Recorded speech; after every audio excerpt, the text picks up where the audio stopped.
Welcome to the Luxury Listing Specialist Podcast with Michael LaFido, where top luxury agents reveal their best practices, plus interviews with real estate industry influencers, thought leaders, and luxury marketing experts. You'll come away from each episode with new strategies and tactics to dominate high-end homes in any market. And now for the latest episode of Luxury Listing Specialist. Here's your host, luxury real estate expert, coach, and trainer, Michael LaFido. Welcome back, everybody, to another episode of the Luxury Listing Specialist Podcast. I'm your host, Michael LaFido. You're in the right place. If you're an agent, you're a team leader, you're a broker owner, and you're looking to work smarter, not harder, we're going to be sharing with you some practical tips today on how you can do that. But before we get started, just a few reminders. If you have any questions, please shoot me a note, Michael at Marketing Luxury Group, If you have questions about today's podcast, today's guest, maybe questions that have come up from a previous episode. We get a lot of agents that are hearing about our podcast now, and they're going back 6 months, a year, 2 years to previous podcasts. And so if you have questions about old podcasts, just let us know. And again, if you are getting value from this episode or previous episodes, please leave us a review. We greatly appreciate that. Without further ado, I'm really excited to have Regan Maki on today. Regan is a top agent. She runs a very successful team in Atlanta, Georgia. She's a Compass agent. And so welcome, first off, Regan. Thank you for your time. Thank you. Thanks for having me. Absolutely. So tell us, give us a little background on you and your journey and to where you are today as an agent. And then we'll talk a little bit about the Atlanta real estate market.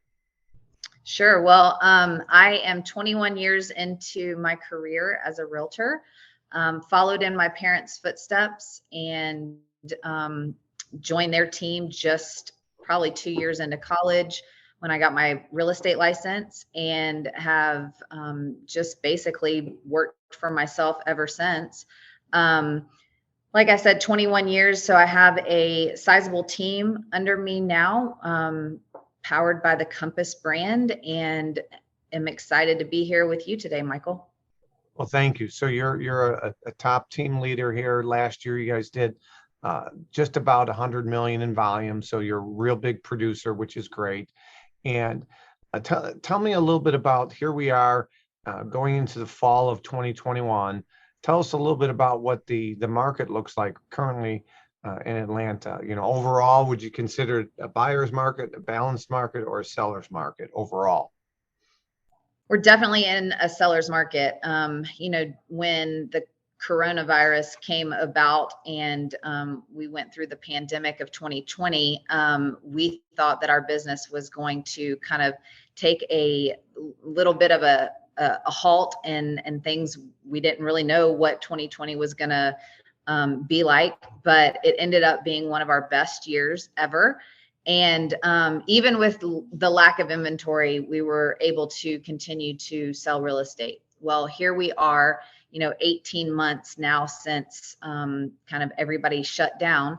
And we are seeing that about 50% less properties hit the market on a year-to-year basis from last year. And again, we were in a low inventory year last year. And so we are very much in a seller's market. We have never seen a market like this in the Atlanta market ever. With regards to luxury homes are flying off the market. I mean, we can't find enough inventory. So very much in a seller's market here. And a lot of our colleagues, a lot of our guests I've had on have echoed a very similar message. Not holding you accountable to the statistics, but if you had to guesstimate, what's about the average sale price? I know downtown is different than the suburbs. So let's talk with suburban market numbers.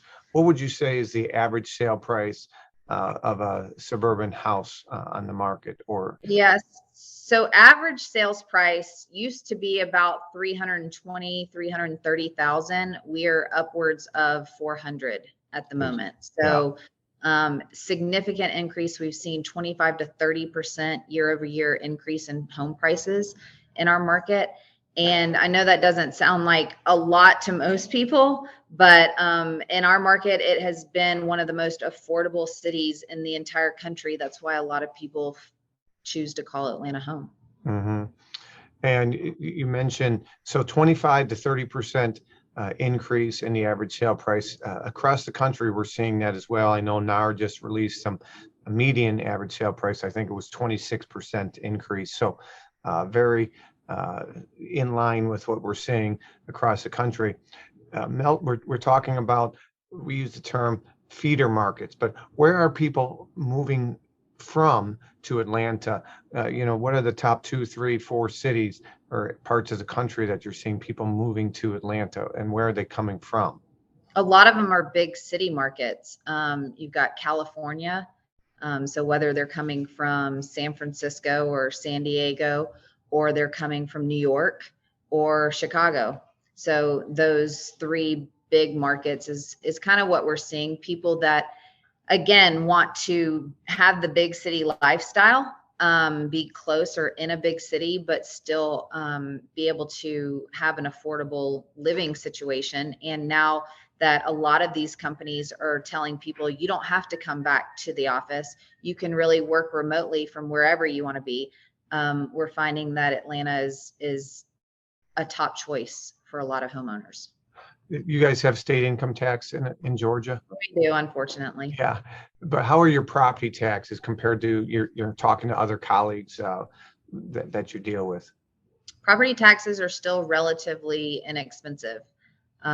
So that's one reason why, people are looking. It's a benefit. And in a couple of our counties, you do have a situation where seniors get exempted from school taxes.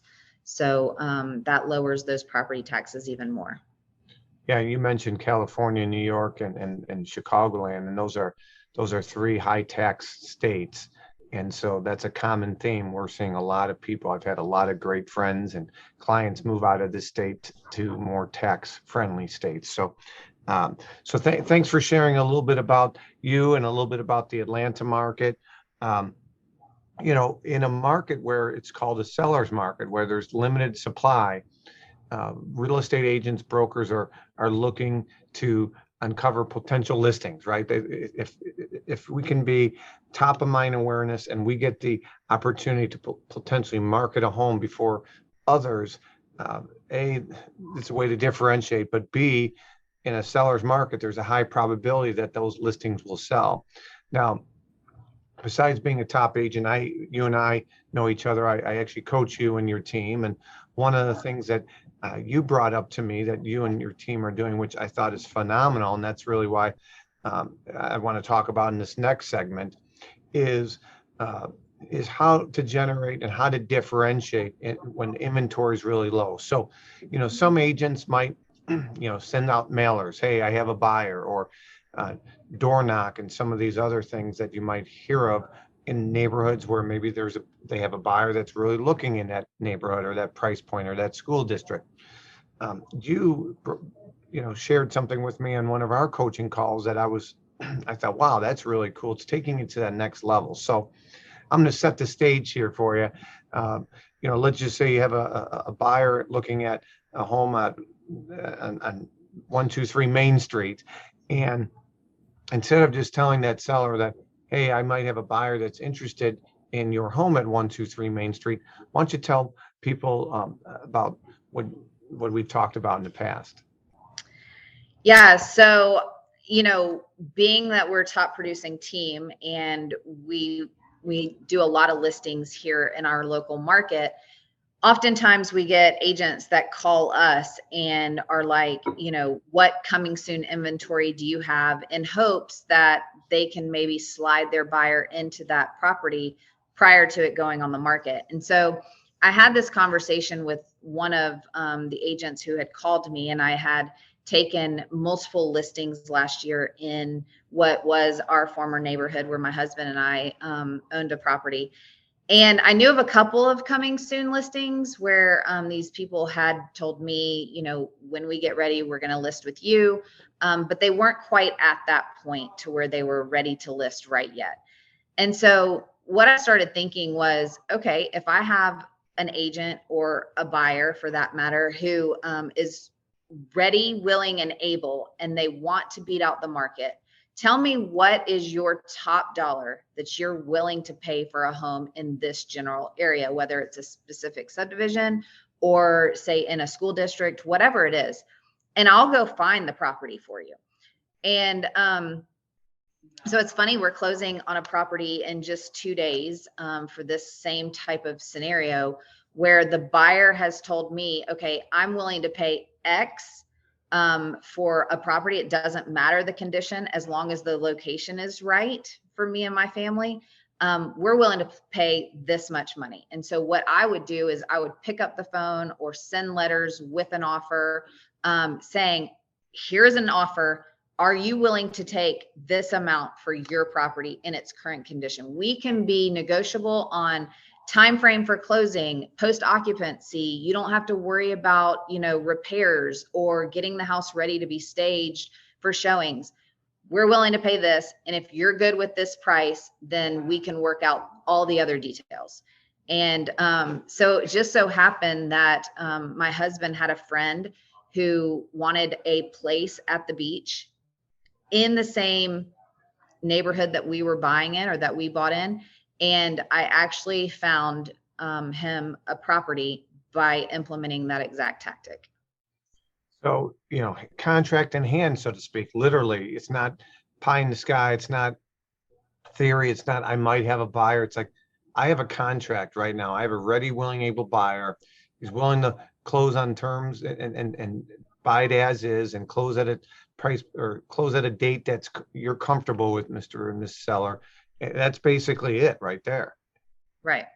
Are most of these finance or most of them cash or a mixture? Well, it doesn't matter because you're not creating a multiple offer scenario. So it doesn't matter to the buyer or the seller if you're cash or you need financing. As a buyer in today's market, you are having to get so creative and so tight on all the contingencies that you're putting in an offer. So due diligence, your free look period or inspection period, we're finding that buyers are waiving those periods of inspection or are super short timeframes that they have to get somebody in and ask for repairs, if they can even ask for repairs. 2, financing contingency. You better make sure that your finances are in order and that you've spoken with the lender and they're confident that they can get you approved for your loan, because those contingency periods are extremely short, if given at all. Appraisal contingencies, we're finding that buyers are having to waive appraisal contingencies, at least in our market, are having to either partner up with a cash resource that shows that they're a cash buyer but have the right to go get a loan, or are having to do an appraisal gap. So if there is a difference in the sales price that you have offered on a property and the appraised value, we are seeing that some buyers are saying, I'll bring 25,000, I'll bring 50, I'll bring over 100, whatever the amount is, depending on how hot that property was and how much the buyer wanted that property. We're seeing those appraisal gaps and those buyers coming to the table with cash to offset any of those appraisal gaps. So in this situation where we're literally bringing an offer to a seller saying, would you sell for this amount of money? The buyer might be paying a premium. They might be paying more than, what the home is worth, but it's incentivizing the seller to, yes, take their offer. So in the example that I just told you of this buyer buying at the beach, they started second guessing themselves. Are we paying, more than the home is worth? Well, you've asked a seller who was not even considering putting their house on the market to accept your offer. Okay. 2, they never hit the market. So you don't know what type of activity would have been generated when that property did hit the market. And you'd likely be found in a multiple offer scenario where you would have to, shorten all those contingencies that we just spoke about. These buyers got a 10-day due diligence. They had no appraisal because they were cash, and they were able to negotiate some repairs. So it was a benefit to them to be able to go forward and say, are you willing to accept this offer? And the sellers, they were just happy because they didn't have to hit the market. Right. They didn't have to deal with the stress of opening a door, stepping away, having, no shows, putting lights on, people trapping in dirt, whatever it might be. It does seem like it could be a win-win. There's a lot of flexibility of both parties. Hi, it's Michael LaFido here with a quick break from the podcast. If you are committed to increasing your average sale price and you want to work smarter, not harder, then you want to check out luxurylistingspecials.com, where you'll find out more information about the Lux designation along with some additional resources. Again, I'll repeat, check out luxurylistingspecials.com. And now let's get back to the show. I want to come back to that appraisal gap conversation here in a little bit. So the really to review everybody, if you're just jumping on, Regan Maki here, top producing team leader out of Atlanta. She's with Compass. I coach Regan. She's awesome what she does. She's willing to try new things and very aggressive. Her and her husband Cal have really built a great team down there. And it's a seller's market in Atlanta. So she just shared with us a great technique on how to generate a transaction when a home's not even on the market. And you brought up a term called appraisal gap, which I want to circle back with. Now, I've been coaching you for call it almost 10 months now. And we were talking a little bit offline. I would say, hey, what's one big thing that you've gotten from coaching with me? And you shared a little bit about luxury and just kind of mirroring and finding about resources. Talk to the listeners on your experience. Again, you've sold $1 million homes before coming to Michael LaFido. That certainly isn't the case with some of our listeners. But in this case, you had sold luxury, but you were looking to do more consistent high-end and luxury buyers and sellers. So share with everybody something that maybe that you learned through our coaching. Yeah. So, 21 years in the industry, I've sold my fair share of luxury real estate. I'm just at the point in my career, Michael, where, I've built a team and I have leveraged well, and I want to continue to provide an amazing opportunity for the agents that come alongside me and be able to give them some of the things that I'm still taking as personal production. So I am still an agent who is in production. There's a lot of team leads that no longer produce, but I feel like I want to still be involved in the industry and in the market and be able to better myself for, staying up to date on what's happening in the market. So the reason why I decided to align myself with your coaching was, one, you came highly recommended by a good friend of mine. And secondly, you can never, I would say you can never have too many tools in your toolbox. And so just by, collaborating with you and understanding from, a perspective that I don't have. You do way more luxury than I do and much higher end than I personally do. But my goal is to transition into so much solely a luxury agent from the standpoint of listings. So if I had my way with how my career would evolve, it would be solely me working with higher end luxury clients and allowing my team, my amazing team who mentor and who work alongside me, to be able to take care of the clients, past clients and clients that call in on our advertisements and stuff like that, to be able to help them at the highest level.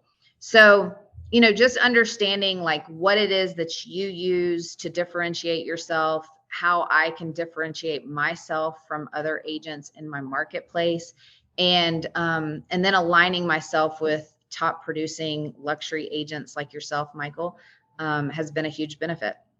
Well, I want to commend you, Regan, because, a lot of times when I'm coaching agents or I meet agents that have been licensed 5 years, 10 years, 21 years, like you, they're content. but you have that drive, right? I mean, disc personality, we've talked about disc in the past, but you're definitely a D, you're a high D. You're driven, you're goal focused, and you're willing to look at other resources. You're willing to, be open to suggestions, which I commend you. And I'm sharing this and I'm talking to Regan right now, but I'm talking to all of you because those are the attributes of a top producing agent. These are the attributes of agents that want to 10x their business. They want to scale their business as you are open to new ideas. Tony Robbins says success leaves clues. So be open to them. And, you're coachable, but you're also, I know that you're self-driven and I don't need to motivate you. So that's the key too. Sometimes people sign up for coaching and they're expecting this easy button and they're expecting, just through osmosis that they're going to increase their average sale price. But no, you have to implement and you have to show up. And so I want to commend you on that. But as I'm commending Regan, I'm also letting you guys know the foundation, the blueprint to be successful like Regan, because it wasn't easy and she's invested in herself. So thanks for giving a little insight there, Regan. And this last topic I want to talk about is this appraisal gap, which is probably going to be a great topic for my vlog. Okay, we can talk just about the appraisal gap. So I've been on the appraisal gap when I represented the seller when we were not 100% confident that the home would appraise. You talked about the appraisal gap when you represent a buyer, when you want to put an offer in as a buyer's agent. How can you get your offer to be chosen versus the other multiple offers? So why don't you talk first about the appraisal gap when representing a buyer, and then I'll talk about the seller gap.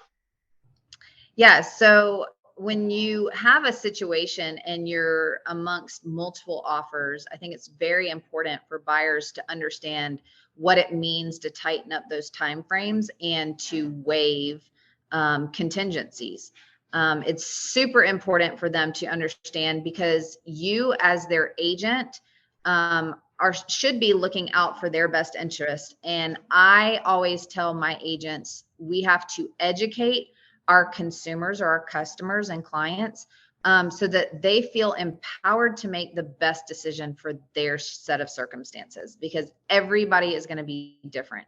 So by educating them on what it means to waive an appraisal gap, we'll set them up to be able to make the best decision, because not always are people able to do this. That's just something that another buyer did, or maybe they don't feel comfortable doing it. But by educating them about that process, they'll be able to make the best decision for them and they'll feel more confident in the transaction. So the appraisal gap simply means that a buyer is willing to bring an amount over the appraised value, not to exceed the sales price offered to the seller. And sometimes you can say, okay, well, we're going to waive our appraisal contingency altogether. And that just means that whatever price you've offered on the home, no matter what the appraisal comes in at, the buyer has the funds to bring cash to close to meet that sales price. So let's just use a $700,000 contract price. You're representing there's a home listed for 700. Let's just say you wrote an offer because it's a multiple offer situation of 800. Keep it real simple. You went $100,000 above asking price. Waiving the appraisal contingency altogether means, hey, if I'm getting a loan, like cash is cash. So that's a simple answer. If you pay over and it's cash, no deal. But in this case, let's say there's a mortgage involved.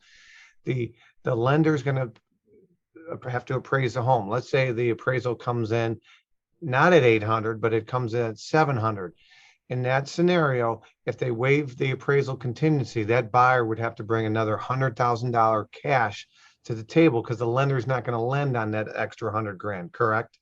That's right. So, and you have to be very careful because in today's market, at least in our marketplace, agents are pushing the values. So we're seeing that, maybe the last sale was 675. Not even 700. So if it comes in at 675 and you're under contract with no appraisal contingency at 800, you're bridging that gap by 125,000. Mm-hmm. And with the appraisal gap, give me the scenario where you're not waiving you're not saying I'm waiving the appraisal contingency, but you put a stop on it, right? So I'm willing to go blank. Give it that example based on 700 and 800. Okay, so 700 is the list price, 800,000 is your contract price. You can go in and say, we are asking for an appraisal contingency of 21 days. Buyer agrees to pay $25,000 over appraised value, not to exceed the sales price of 800. So if it comes in at 750, then your buyer is going to pay 775. They're getting a reduction off the 800, but they have agreed to pay $25,000 more than the appraised value, not to exceed the 800,000. So that's very helpful. That's a big nugget that Regan shared with you. You're looking for more tools in your toolbox when you go on a buyer's appointment, when you go on a listing appointment. That's really important. So our job as expert advisors, okay, is to give options, to educate our client and let them make a sound decision. Not only differentiate you from the competition, but again, you've brought more value to the table. You've given them options. So that was a huge nugget. I'll share with you the appraisal gap on the sales side. True scenario. I just sold a home recently in Naperville, Illinois. It was the highest sale in Naperville in 2021. Naperville is about 25 miles west of Chicago. This home, we were under contract for $2.4 million, and the price per square feet was really high. And there's only a handful of $2 million sales in Naperville year in and year out. I was really worried about the appraisal price. This guy was getting a mortgage through guaranteed rate. And so I basically got them to not waive the appraisal, but to lower the appraisal amount. So I got them to lower it by 10%. So in this case, the home had to appraise at 2.16 million or more. So if it appraised at 2.2, he was still paying 2.4.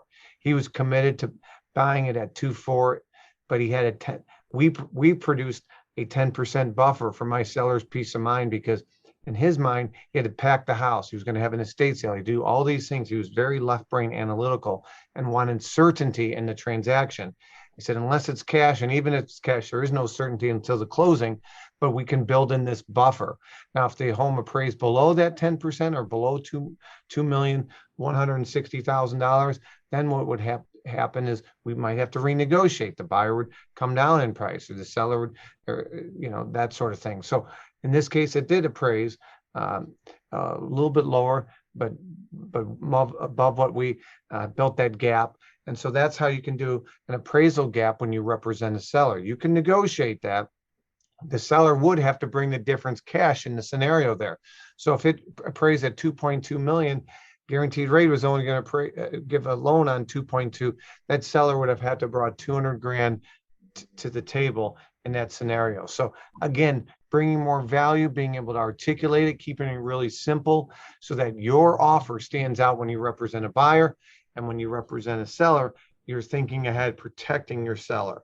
So some really good nuggets on this podcast today, Regan. I greatly appreciate it. Tell me, Regan, if somebody's got a referral down in Atlanta or they want to connect with you, what's the best way to do so? And share that information if you wouldn't mind. Yeah, so I would love to take your call personally on my cell phone at 404-304-6452. Again, 404-304-6452. Or you can go to my website at reganmaki.com. Sorry. Or my email is regan.maki@gmail.com. At regan.maki@gmail.com, or check out reganmaki.com. So that's REGANMAKI.com, reganmaki.com, out of Atlanta. Wealth of knowledge. I appreciate your time today, Regan. Thank you. Again, if you guys have questions for Regan, or you got questions about me and talking about the appraisal gap or something along those lines, or perhaps a previous episode, please shoot me an email, michael@marketingluxurygroup.com, michael@marketingluxurygroup.com. Always be, a learner, right? Success is a journey, not a destination. That's a big takeaway from today's podcast. We had a $100 million producer. She invested in coaching because she wanted to bring more tools to the listing appointment, bring more tools to the buyer's appointment. And you can learn from Regan. Again, always be learning. Again, if you guys have a topic you want me to cover in a future episode, shoot me a note. And if you got value from this podcast, leave us a like, leave us a review. If you are interested in hearing more about our services, you can go to luxurylistingspecialist.com, Luxury Listing Specialist. That's our designation site. Check it out. Michael Lafito. Until next time, prove others wrong. Take care, everybody.